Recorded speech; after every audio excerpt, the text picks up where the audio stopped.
সিনেমার শুরুতে আমরা মিনসুকে দেখতে পাই। সে একটা কোম্পানিতে কাজ করে। সে অফিস থেকে আজ তাড়াতাড়ি ছুটি নিয়েছে। সে অফিস থেকে ফিরেই তার বাদামি রঙের ডগ রুনিকে খুবই আদর করে।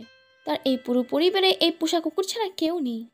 মিনসু আজ ভীষণ খুশি, কারণ আজ সে তার গার্লফ্রেন্ডকে বিয়ের জন্য প্রপোজ করবে। মিনসু অনেক ভালোভাবে রেডি হয়ে তার গার্লফ্রেন্ড সঙ্গে সাথে একটা রেস্টুরেন্টে দেখা করতে যায়। মিনসু তার গার্লফ্রেন্ডকে বিয়ের জন্য প্রপোজ করে। তার গার্লফ্রেন্ডও খুশি হয়ে রাজি হয়ে যায়। কিন্তু এরপরে একটা অদ্ভুত জিনিস হয়ে যায়। সং এখানে মিনসুকে বলে আসলে আমার কুকুরে অ্যালার্জি আছে, আর সে মিনসুকে ওষুধে দেখায়। সং এর কুকুর থেকে এত অ্যালার্জি যে তার আশেপাশে গেলেই সং পুরো হসপিটালে পৌঁছে যাবে। এই কথা শুনে মিনসুর খুবই খারাপ লাগে, কারণ তাদের সম্পর্ক অনেক দিনের। এতদিনে সং তাকে জানায়নি যে তার কুকুরে অ্যালার্জি আছে। মিনসু তার গার্লফ্রেন্ডকে খুবই ভালোবাসে, তাই সে বলে ঠিক আছে, তুমি টেনশন নিও না, আমি ঠিক একটা ব্যবস্থা করব। মিনসু তার বন্ধুর কাছে গিয়ে সব সমস্যার কথা বলে। সে বলে দেখ ভাই, আমি রুমিকেও ছাড়তে পারবো না, না আমার গার্লফ্রেন্ডকে। এটা শুনে ওর বন্ধু বলে ঠিক আছে, তুই রুমিকে এমন একজনকে দিয়ে দে যে কিনা রুমিকে বাচ্চার মতো পালবে। মিনসুর বন্ধু ওর ইনস্টাগ্রামে অনেক ফলোয়ার ছিল। সে ইনস্টাগ্রামে অ্যাড দিয়ে দেয় যে এই সুন্দর কুকুরকে কে অ্যাডাপ্ট করবে। মিনসু মন খারাপ করে বাড়িতে আসে, আর সে রুমিকে হাক করে। এখানে মিনসু তো ভীষণ খারাপ লাগছে। সে রুমিকে কাউকে দিতে চায় না, কিন্তু অন্য কোনো উপায় তো নেই। পরের দিন দেখি মিনসু তার বন্ধুকে নিয়ে একটা মহিলার সাথে দেখা করতে চায়। এই মহিলা তার বাচ্চার জন্য কুকুরকে অ্যাডাপ্ট করতে চায়। মিনসুর বারবার ফোন আসায় ওই মহিলার বাচ্চার ঘুম ভেঙে যায়, আর এই কারণে ওই মহিলা রেগে মেগে মিনসু আর ওর বন্ধুকে তাড়িয়ে দেয়। আর এর পরের ক্যান্ডিডেট আসে অনেক ধনী একটা লোক। এই লোকটার কাছে অনেক টাকা পয়সা আছে। এই শুধুমাত্র শো অফ করার জন্য একটা কুকুর রাখতে চায়। মিনসু এই লোকটাকে দেখে বুঝে যায় এ কোনো ডগ লাভার নয়, এ শুধুমাত্র শো অফ করার জন্য তার কুকুরটা নিতে চায়। এই কারণে মিনসু তার প্রিয় কুকুর রুমিকে এই লোকটাকে দেয় না। পরের দিন মিনসু আর ওর বন্ধু আরেকটা লোকের সাথে দেখা করতে যায়। এই লোকটা তার ছেলের জন্য কুকুর নিতে চায়। আসলে এই লোকটার ছেলের একটা কুকুর ছিল, সে কয়দিন আগেই মরে গেছে। তার জন্য তার ছেলে সবসময় মন খারাপ করে থাকে, আর ছেলের মন ভালো করার জন্য রুমিকে নেবে। মিনসু ওই ছেলেটার সাথে দেখা করতে চায়, আর তার কুকুর রুমির ছবি দেখায়। কিন্তু ওই ছেলেটা খুশি হওয়ার বদলে উল্টো মিনসুর সাথে মারামারি শুরু করে, কারণ ওই ছেলেটা তার কুকুর ছাড়া অন্য কোনো কুকুর নেবে না। বেচারা মিনসু ওই ছেলের হাত থেকে নিজের প্রাণ কোনো মতে বাঁচিয়ে সেখান থেকে পালায়। এরপরে মিনসু যখন তার বন্ধুর সাথে যাচ্ছিল, যার পথে তার মায়ের বাড়ি পড়ে। মিনসুর মায়ের বাড়ি অনেক বড়। সেই বাড়িতে ঢুকতে মিনসুর সব স্মৃতি মনে পড়ে যায়। সে তার মাকে খুবই ভালোবাসতো। তার মা যে রুমে মারা গেছে সেই রুমে সে আর কখনো যায়নি।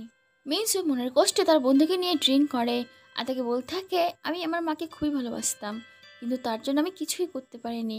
এখন আমার মা নেই, আর তার কথা আমার খুব মনে পড়ছে।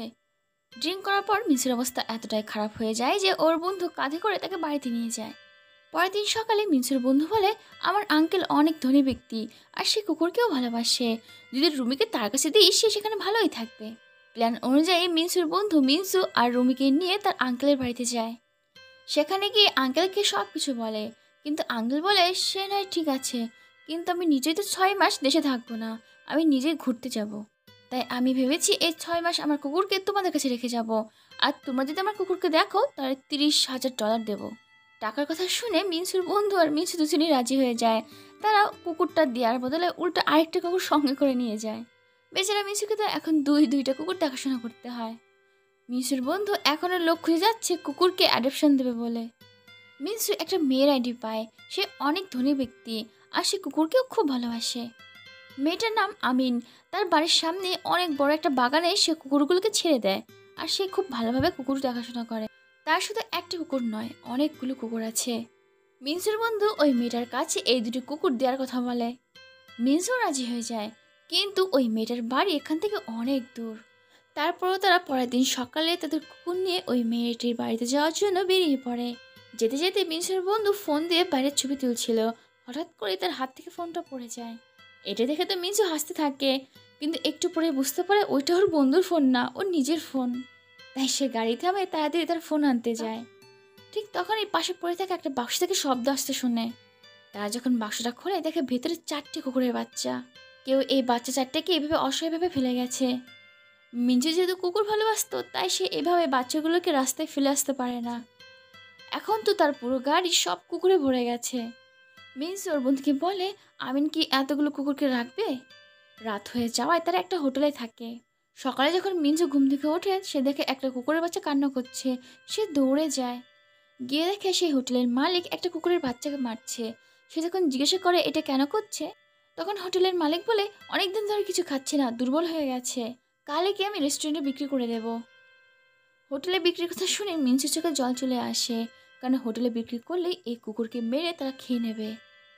আসলে এইসব জায়গায় এসবও খায়। আর কুকুরের বাচ্চাটাকে বাঁচানোর জন্য মিঞ্জু ওই কুকুর বাচ্চাটাকে টাকা দিয়ে কিনে নেয়, যার ফলে তাদের দুজনের এখন অনেকগুলো কুকুর হয়ে গেছে। আমিন নামে ওই মেয়েটার বাড়ি একটা দ্বীপে, আর সেখানে যাওয়ার জন্য জাহাজে যেতে হবে।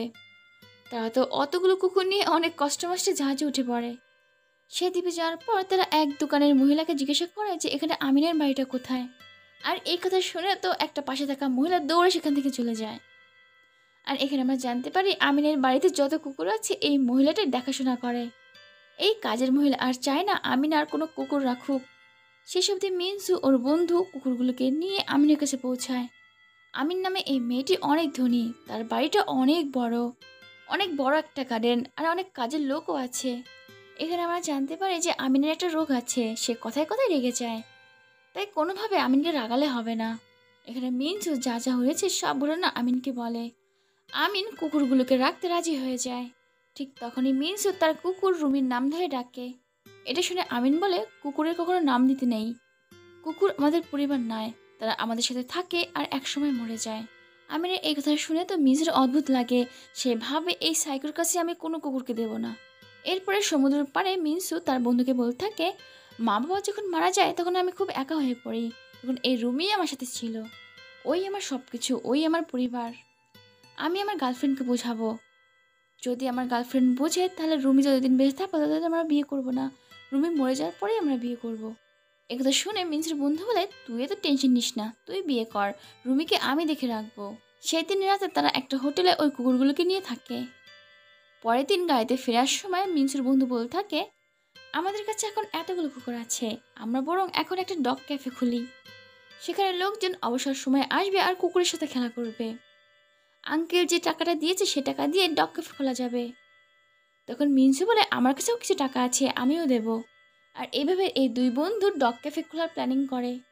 পরের দিন সকালে তারা সব কুকুরকে তার আঙ্কেলের বাড়িতে ছেড়ে আসে।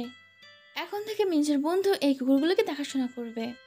এরপরে মিনসু বাড়িতে চলে আসে, কিন্তু রুমিকে ছেড়ে মিনসুর একদম ভালো লাগে না। রুমিকে ছেড়ে মিনসুর একদম ঘুম আসে না। পরের দিন সকালে সে তার মায়ের বাড়িতে যায়। সেখানে গিয়ে সে তার মায়ের বাড়িটা ভালোভাবে পরিষ্কার করে আর তার গার্লফ্রেন্ডকে ঠিকানা দেয় যে তুমি এখানে চলে আসো। সে তার গার্লফ্রেন্ডকে বলে যে আমরা বিয়ের পর এই বড় বাড়িতেই থাকবো। এখানে বড় একটা উঠান আছে, আর এই উঠানে রুমি হাঁটতে পারবে, আর রুমির জন্য ঘরের কোনায় একটা রুমও দেখে রেখেছে। মিনসু দুঃখী হয়ে ওর গার্লফ্রেন্ডকে বলে, সরি, আমি রুমিকে ছাড়তে পারবো না, মা বাবা মরে যাওয়ার পরে ওই একমাত্র আমার পরিবার। এখানে মিনসুর কথায় মিনসুর গার্লফ্রেন্ড রাজি হয়ে যায়। অন্যদিকে দেখি মিনসুর বন্ধু সব কুকুরের সাথে খেলা করছে। সব কুকুর তো অনাথ ছিল, একজনকে পেয়ে তারা তো খুব খুশি। একমাত্র রুমি, সে মন খারাপ করে বসেছিল, তার তো মিনসুর কথা খুবই মনে পড়ছে। ঠিক তখনই রুমি প্রিয় খেলনা নিয়ে সেখানটায় মিনসু চলে আসে। মিনসুকে দেখে রুমি ভীষণ খুশি। আর এই হ্যাপি এন্ডিং দিয়ে এই সিনেমাটা শেষ হয়ে যায়। প্রিয় বন্ধুরা, এই মুভিগুলো আমি অনেক কষ্ট করে একাই বানাই, তাই প্লিজ একটা লাইক করে দিও আর কমেন্ট করে জানিও কেমন হয়েছে।